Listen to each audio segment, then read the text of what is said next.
बहुत शुक्रिया डॉक्टर ज़हीर हसन भट्टू साहब। तमाम प्रोफेसर साहबान को गुजारिश है कि प्लीज अपनी ड्यूटीज को मद्देनजर रखें। हाफिज साहब एक नज़्म आसन पड़ियार थी, वो आप नहीं पहुंच सके, कोई ऐसी मजबूरी थी उन्होंने। नज़्म का सरनामा तेनों डक्का याद करेगी। घड़ी औखी जदों आवे रड़कदी पीड़ नहीं जाती। घड़ी औखी जदों आवे रड़कदी पीड़ नहीं जाती। जो धरती नाल बंदियां दे अवले साख होंदे ने। घड़ी औखी जदों आवे रड़कदी पीड़ नहीं जाती। जो धरती नाल बंदियां दे अवले साख होंदे ने। ते कुलल्ला भार पीड़ां दा हमेशा राठ चाहते ने। कुलल्ला भार पीड़ां दा हमेशा राठ चाहते ने। ते उंज भी राठ कदियां दे किसे कद्धी ते जमदे ने। ते उंज भी राठ कदियां दे किसे कद्धी ते जमदे ने। ते खरा नत्थू ते घर जमया अजे हा राठ कदियां दा। खरा नत्थू ते घर जमया अजे हा राठ कदियां दा। जो हिक दे जोर दे उते हड़ा नू रोक लैंदा हा। बड़ी रावी दे मन उते अजेहे राज कीते सही सो कई वरियां तू बिरहोंदे डरां तू ताप नहीं अथे। ओ कल सुपने च मिलिया हा ते मैनू आखदा हा ओ कल सुपने च मिलिया हा ते मैनू आखदा हा ओ। जो लज अंखां दे रखदे ने मकौड़े वांग नहीं जींदे। जो लज अणखां दे रखदे ने मकौड़े वांग नहीं जींदे। जे वेले दी किताब अंदर निशा भर कर के ना अपना लहू दे नाल ना लिखिए जमाना याद नहीं रखता। जे वेले दी किताब अंदर निशा भर कर के ना अपना लहू दे नाल ना लिखिए जमाना याद नहीं करता। आसे पढ़िया वाला फोन आया सी कि मेरी हाजिरी लगा दो। उन्होंने हाजिरी हो गई जनाब। हुण मैं जी ऐसी बुला रहा जी पंजाबी जबान अदब ते पंजाबी तहरीक नूं नाल नाल लेके टुर रही ने। ये उन्हां दा वड्डापन है कि साडे सत्त उत्ते उन्होंने लबैक आख्या।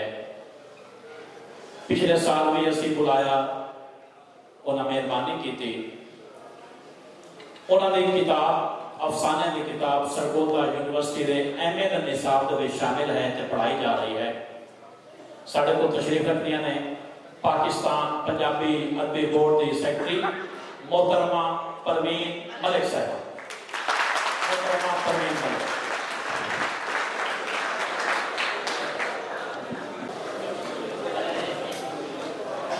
पुत्रों ते भराओ अस्सलाम वालेकुम।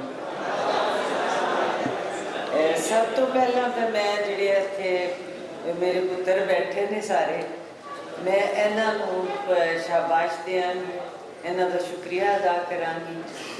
और फिर सब तो वड्डी गल है मैनूं चंगी लगी है, पिछले साल भी मैं आई उदों भी वेख्या हुण भी वेख्या कि तुसीं सारे बधे वधाए नहीं बैठे, तुसीं अपनी हुब नाल बैठे हो। मैनूं तां इह लग्गिया सो यह बहुत चंगी गल है, बहुत वड्डी गल है कि अपनी धरती दियां सूरमियां दी गल हो रही होवे, धरती नूं वडियारण वालियां दी गल हो रही होवे। ते उस वेले साडी जिहड़ी नवीं नस्ल है, जिहड़ी नवीं पौड़ी जिहड़ी है जवानी चढ़दे बच्चे वो बह के ते यह गल्लां सुनन, इहदा मतलब है कि मायूसिया दी कोई गल नहीं। साडे बहुत चानण है रामां ते, पछाणन वाली अख होनी चाहिए है, तो पछाणन वाली अखां इन्नियां मौजूद होण ते फिर बंदा बड़ा अमीर होंदा है। मैनूं बहुत हौसला होया, बहुत चंगा लगा।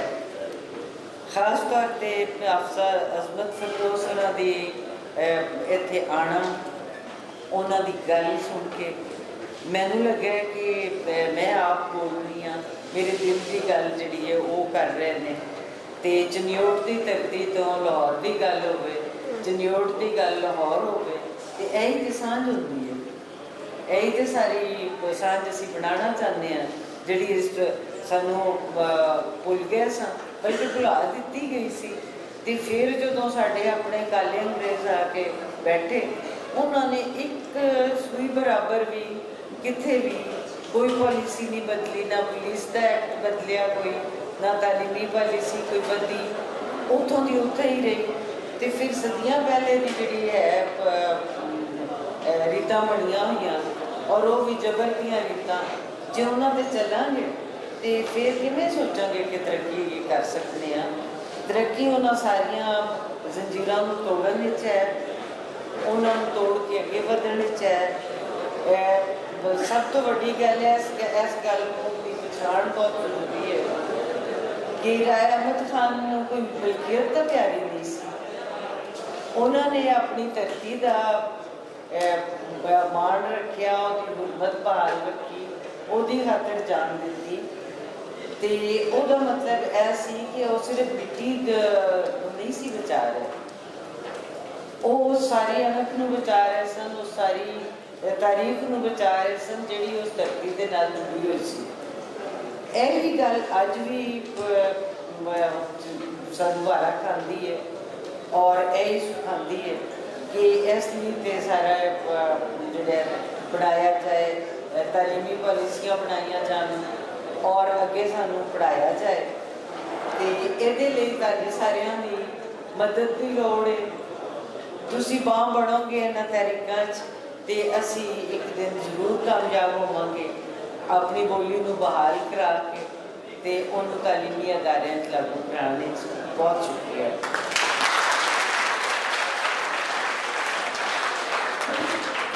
बहुत शुक्रिया मोहतरमा परवीन मलिक, सैकटरी पाकिस्तान पंजाबी अदबी बोर्ड लाहौर। इस पूरे हाल दे विच एक तहरीक पेश की जाती है, थानू हक के मुखालफत दे विच या उसके हक के तुसीं हाथ खड़ा करके वोट दे सकते हो। तहरीक ये है कि पंजाबी जबान बच्चे नूं मुड़ तो ही पढ़ानी चाहिए, स्कूल तो ही पंजाबी जबान लागू होनी चाहिए या कि नहीं होनी चाहिए। ये लोग आखते हैं कि होनी चाहिए, वो हाथ खड़ा करके इसका जवाब देवें। इसका मतलब है कि भरपूर तरीके नाल पूरे हाल ने इसकी तायद की है कि साडी मादरी जबान जिहड़ी है वो बच्चे नूं मुड़ तो ही पढ़ानी चाहिए है ताकि वो अपनी जबान के सकाफत नाल जान हो सके। मैं प्रोफेसर डॉक्टर मोहम्मद आरिफ नूर मोदिया नाम के जेडे थोड़े जे लेट तो हो गए हैं पर शिद्दत नादी हो गई। हुण साडे कोल चुके दो ही मुकर्रर रह गए हैं, एक डॉक्टर सईद भुट्टा साहब ते दूसरे जनाब प्रिंसिपल साहब। उस तो पहले थोड़ा जा बेड़ा कट दो मैं समझना कि एक अखीरला ढोला सुन लवीए। वो आखते हैं कि बूढ़े रब तो पाया ढोले ढोलने वास्ते मैं बुलाइना साढ़े 12वीं जमात के तालिब इल्म फैसल शहजाद।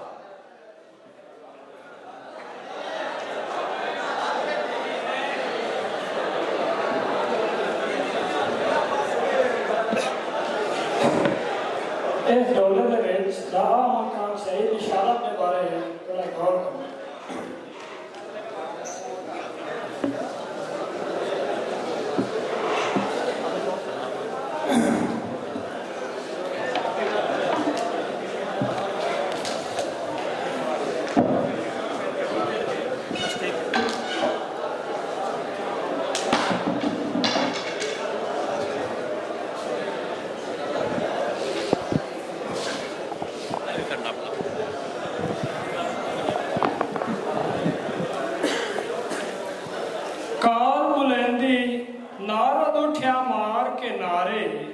चढ़िया अंग्रेज पर कली साठ दान से ते मारे कीते सैन पंजाब दे राठ बाएं के डिठे सारे आमदन सोन पर कली दी नीली आले बट्टू डोगर भी चुपा गए वाट बिचारे फेरा रावी दे उत्ते चा कीता जिथे रंदे ने राठ करारे अगे भी नाल हुकूमत दे तुले लवट्टे राठां दे रंदे हैं बारे कत्ती दे यादी दे उत्ते अंग्रेज झुके जप्पिया दे फूक मुआते हैं ने बाले अगा लाई आग मस्ताने फकीर नू झुगड़े ओंदे विच आई ने साड़े आखी आग जामरे भी लावनी है नाले छड़ने डा चबारे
रोटियां नाल मेरे खादियां चंगे साथ पे कीते चुकू नारे आमद खान वुजू साज के निमाज च नीति फर्ज पड़ुआ चारे साल सैदे दे उत्ते च दरिया गुलाब दी तोपक चलाई केडा च कीते खोट हथियारे